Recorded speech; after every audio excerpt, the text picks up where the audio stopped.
Présentement, on ne saurait apprécier avec subtilité ou finesse les raisons qui sous-entendent ce limogeage, mais nous reconnaissons que les remaniements et les limogeages ressortent des prérogatives constitutionnelles du chef de l'État. Mais depuis l'avènement du régime de la rupture, ces modèles de limogeage sélectionnés ou bien perlés sous-entendent ou bien cachent forcément un caractère punitif. Si nous remontons un peu dans les faits, nous devons constater qu'il y a quelques mois ou bien quelques jours, le ministre Adambi n'était plus tellement en phase avec les normes de son parti politique au point où il avait reçu presque des sanctions du président du parti. Et par la suite, on entend aujourd'hui qu'il est limogé. Est-ce que ces raisons ne sont pas à la base? C'est vrai, on constate que le chef d'État est très attaché aux réformes partisanes qui ont été mises en place depuis l'avènement de la rupture. Et les hommes politiques, surtout qui sont avec lui et qui ne veulent pas respecter ces normes, on constate qu'ils n'hésitent pas à les éjecter. Ça a été le cas par exemple de Oswald. Nous les Béninois, on sait que le pays est contrôlé par le gouvernement. Le gouvernement a bien travaillé, on ne refuse pas. La politique, c'est pour tout le monde. Tout le monde peut être candidat. Mais ce n'est pas que si quelqu'un s'est levé, il veut poser sa candidature, on va lui dire, on va lui limoger. Ça ne apporte pas de bonheur dans le pays. Au-delà de toute critique et analyse, de plus en plus, je suis adepte de ce que nous devons laisser un peu le temps au temps parce que quand les informations sont à chaud, nous n'avons pas toujours le baromètre pour pouvoir apprécier. C'est vrai qu'il s'agirait au motif qui aurait eu peut-être assez d'ambition et qu'aujourd'hui, vous n'êtes pas sans savoir que nous sommes en plein dans le système partisan qui a ses exigences. Allons-nous nous demander si le ministre, l'ex-ministre Adambi n'a pas connaissance des exigences du système partisan ou bien quelle est alors l'orientation, la visée s'il avait transgressé les exigences du système partisan. Comme le dirait quelqu'un, et si un aveugle te dit « je vais te lancer la pierre », c'est que certainement, il a déjà la pierre dans la main. Si je suis conscient ou j'ai connaissance d'une certaine chose et je décide d'enfreindre à cela, c'est que certainement j'ai un but. Et si tel n'est pas le cas, et en politique, il n'y a rien sans rien. Il est en termes de parti, donc il faut qu'il parte avec un respect que nous, demain si on l'a rencontré, on va lui applaudir. Il ne faut pas travailler le matin et le soir tu vas gâter. Nous, c'est tout ce qu'on souhaite à notre cher président de voir sa politique. C'est tout ce que j'ai à dire. Mais je ne suis pas content quand même d'attendre toutes ces choses-là dans mon pays. C'est pas bon. On ne pourra pas dire que c'est un signe d'échec. Pas du tout. Le chef d'État n'est pas habitué à remanier régulièrement. Depuis qu'il est venu, il y a des ministres qui sont là depuis le début avec lui. Et c'est ça. Un remaniement, par exemple, dans un ministère, ça met d'abord au ralenti les travaux. Parce que le nouveau ministre qui vient, il se doit de s'imprégner de tout ce qui a été fait. Même les signatures, les réticents. Parce qu'aujourd'hui, quand tu poses ta signature sur quelque chose, et demain, il y a de la brouille autour de ça, on n'hésitera pas à te prendre. Donc, ce n'est pas du tout un échec. Pour moi, c'est quand même un signe de réussite. Avoir des voix d'enfants, c'est un programme qui s'établit. Hein. Avant même d'avoir, d'abord d'être déjà en amitié avec votre petit ami, c'est un programme qui s'établit. Jusqu'à ce que ça va Ça amène au mariage, c'est un programme qui est établi. Jusqu'à ce que vous faites un enfant, c'est un établi. Financièrement, là, je ne sais pas ce que ça veut dire. Je ne sais pas qu'est-ce que vous mettez dans assis financièrement. Lorsque vous mettez un enfant, vous faites un enfant, il faut avoir les moyens quand même pour accompagner l'éducation de l'enfant. Donc, stable, c'est pas stablement, c'est avoir des millions ou bien. D'abord, c'est un enfant qui vient au monde. Et cet enfant doit être accompagné. L'éducation, ça a des coûts. L'enfant doit vivre, c'est aussi un coût. Donc il faut quand même se préparer quand même. Psychologiquement, financièrement et tout quoi. Oui, il faut être financièrement stable avant d'avoir d'enfants parce que dans la vie, il faut de l'argent. Il faut de l'argent pour pouvoir éduquer l'enfant. Supposons si tu n'as pas l'argent et l'enfant tombe malade. Comment tu vas arriver à l'amener à l'hôpital, à prendre charge de l'enfant? Il faut de l'argent. Et il faut de l'argent parce que l'éducation aujourd'hui, ça coûte. Ça a un coût. Pour mettre l'enfant à l'école, c'est de l'argent. Donc c'est pourquoi il faut avoir de l'argent avant d'avoir d'enfants quand même. C'est le souhait de beaucoup de nos frères et sœurs aujourd'hui. Vous savez, l'homme propose, Dieu dispose. Je ne sais pas si... je ne sais pas. Sinon, pourquoi attendre de l'argent avant de se marier? Moi-même, avant, je me posais cette question. Est-ce que je peux garder une femme chez soi? Je me posais cette question. Et le vieux me refusait. J'avais un vieux.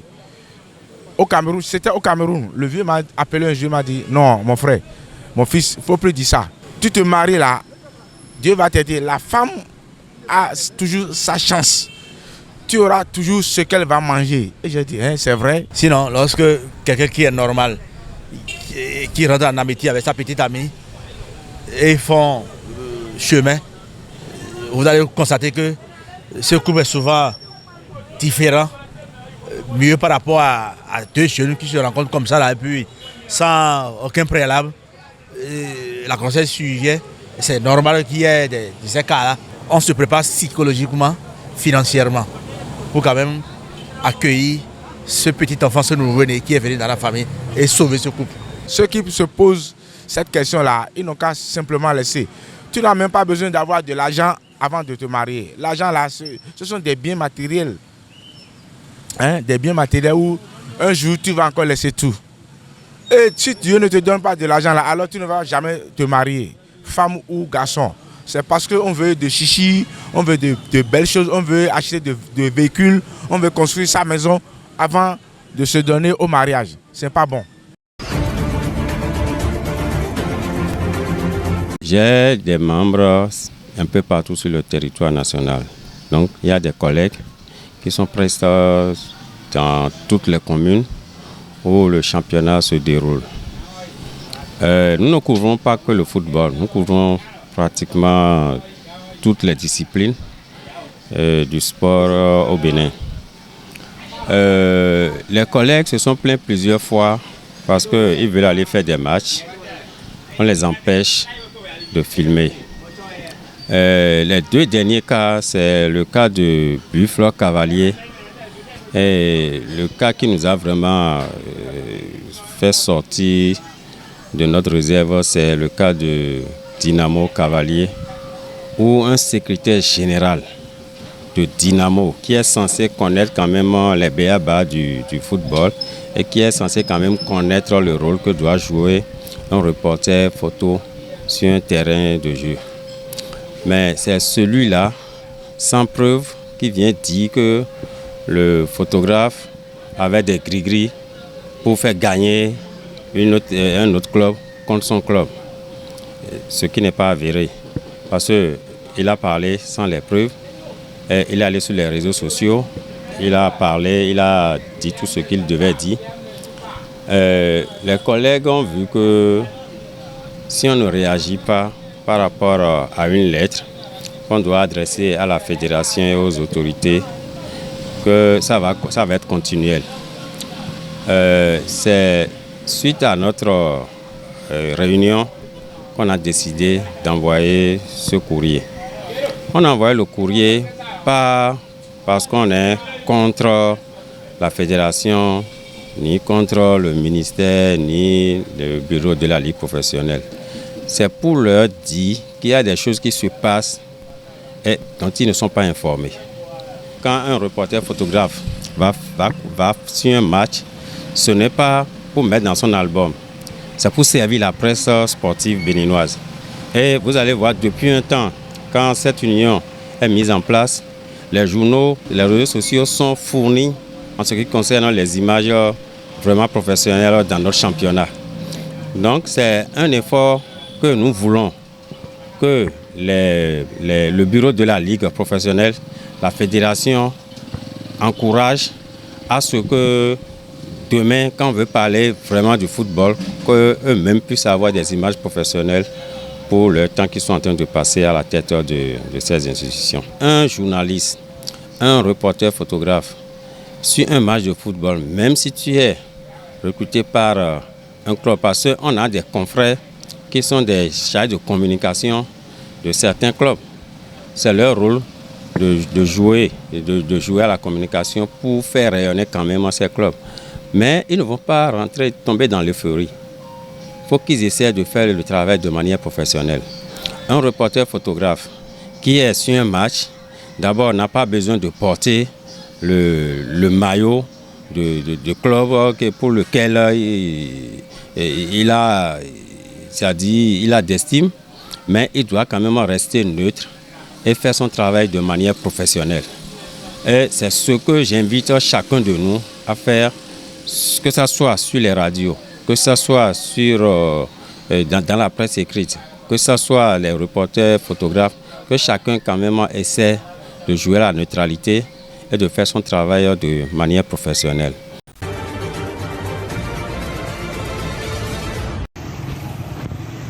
Au Tchad, des coups de feu ont été entendus mercredi soir, près du palais présidentiel dans la capitale N'Djamena. Un assaut mené par un commando de 25 membres qui a fait 19 morts, dont 18 assaillants et 6 blessés, selon le ministre des Affaires étrangères Abderrahmane Koulamala. Tout est calme, je veux que vous soyez rassurés. On est là et nous défendrons notre pays au prix de notre sang.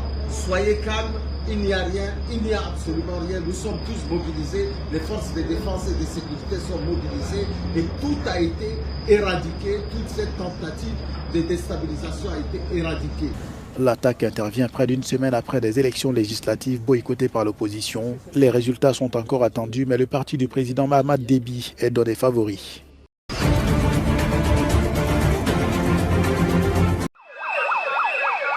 Des milliers d'habitants de Bukavu, capitale de la province du Sud Kivu en RDC, étaient dans la rue mercredi. Ils exprimaient leur colère face à l'avancée inquiétante des rebelles du M23 en direction de leur province.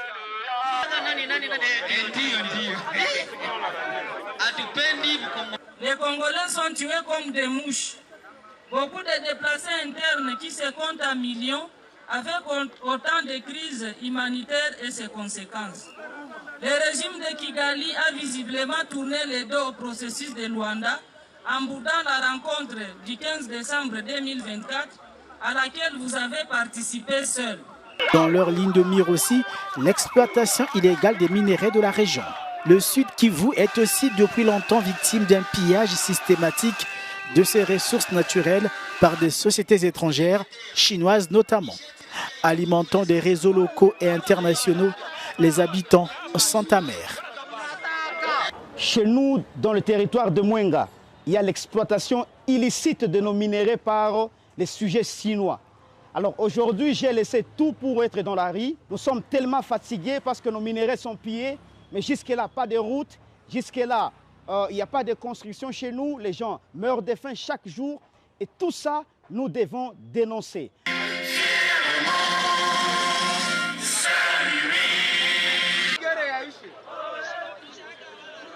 Cette manifestation symbolise l'engagement de la jeunesse en faveur de la stabilité dans cette partie du pays. Des populations qui attendent des autorités des solutions aux maux qui minent la paix et l'essor économique dans leur région.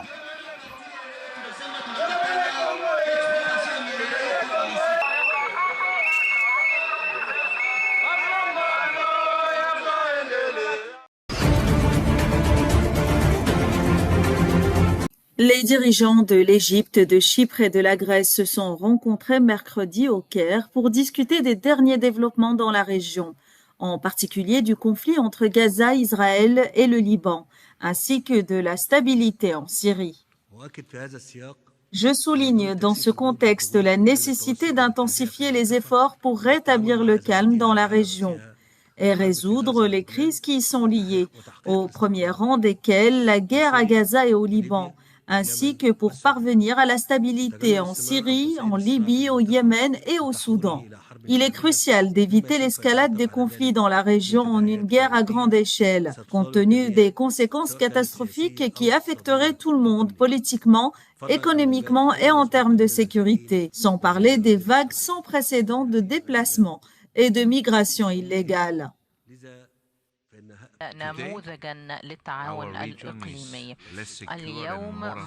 Aujourd'hui, notre région connaît moins de stabilité et de sécurité que jamais auparavant.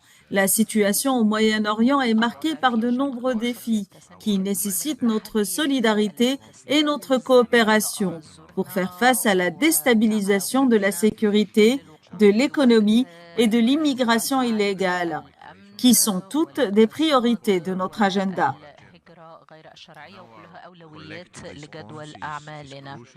Ce sommet est le 10e entre les dirigeants des 3 pays depuis la création du mécanisme de coopération trilatérale en 2014. Soudanaise de génocide dans la guerre civile au Soudan. Le secrétaire d'État Anthony Blinken a déclaré mardi que les RSF commettent des atrocités, notamment des attaques ethniques ciblées, des meurtres et des violences sexuelles. Le département du Trésor américain a imposé des sanctions à Mohamed Hamdan Daglo, le chef des forces de soutien rapide soudanaises, ainsi qu'à 7 entreprises liées au groupe armé situé aux Émirats arabes unis. L'État du Golfe est également accusé d'avoir soutenu les RSF dans ce conflit qui a débuté en avril 2023 et a provoqué un désastre humanitaire, forçant des millions à fuir.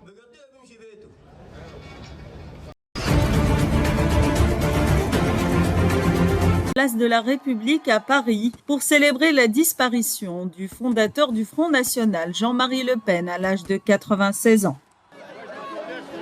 L'appel à un apéro géant place de la République avait été lancé sur les réseaux sociaux par des mouvements antifascistes et des partis politiques comme le nouveau parti anticapitaliste. Et ce, dès l'annonce de la mort de la figure de l'extrême droite française ce 7 janvier. Peu après 19h, la place a été envahie par des jeunes dans une ambiance festive et militante au son de slogans anti-Front National. Le ministre de l'Intérieur français Bruno Retailleau a condamné ce rassemblement, qualifiant ces scènes de liesse de honteuses. Au printemps 2002, de nombreuses manifestations avaient été également organisées en France contre la qualification de Jean-Marie Le Pen au second tour de l'élection présidentielle qu'il avait opposée à Jacques Chirac.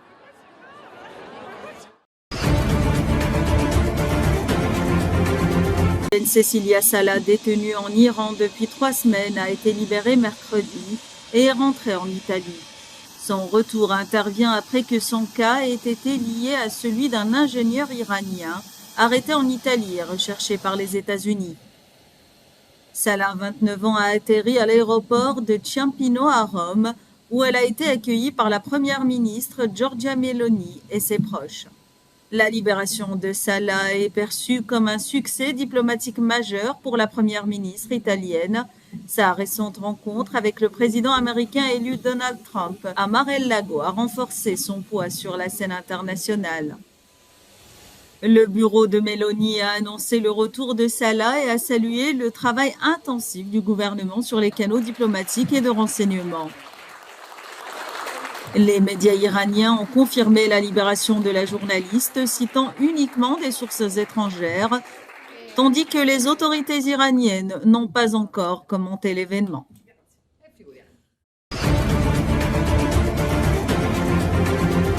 Des espèces d'eau douce sont menacées d'extinction. C'est le bilan d'une étude publiée dans la revue Nature Journal qui met en cause l'action de l'homme à travers pollution, barrages, extraction d'eau douce et changement climatique. L'analyse de 23 500 espèces montre que près d'un quart d'entre elles sont menacées. Ce chiffre est assez troublant. Un quart des espèces sont menacées d'extinction. En outre, nous savons qu'environ 23% des espèces examinées ne disposent pas de données suffisantes. En d'autres termes, nous ne disposons pas de suffisamment d'informations pour dire exactement à quel point elles sont menacées. Mais il y a de fortes chances qu'un bon pourcentage d'entre elles soient menacées. Sur la base d'une autre information dont nous disposons, si 25% des espèces que nous connaissons sont menacées, nous pouvons dire qu'un quart des espèces pour lesquelles les données sont insuffisantes sont également menacées. Alors les chiffres peuvent encore être plus élevés qu'on ne le pense. L'eau douce ne représente qu'1 % de la surface planétaire, mais elle abrite 10% de toutes les espèces animales, en majorité vouées à disparaître, et cela inquiète. C'est très déprimant bien sûr, mais je pense qu'on ne peut pas en sortir avec le sentiment que c'est sans espoir. Et je ne pense pas que ce soit le cas. C'est un véritable défi, mais ce n'est pas sans espoir.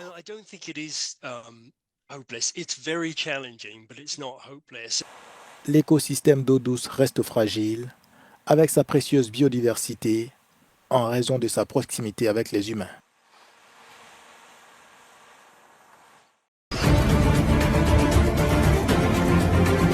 Donald Trump veut à tout prix conquérir le Groenland. C'est dans ce contexte que son fils a effectué mardi une visite médiatique dans ce pays de plus de 2 millions de kilomètres carrés, alors même que les aspirations de son père sont en passe d'entraîner des couacs diplomatiques.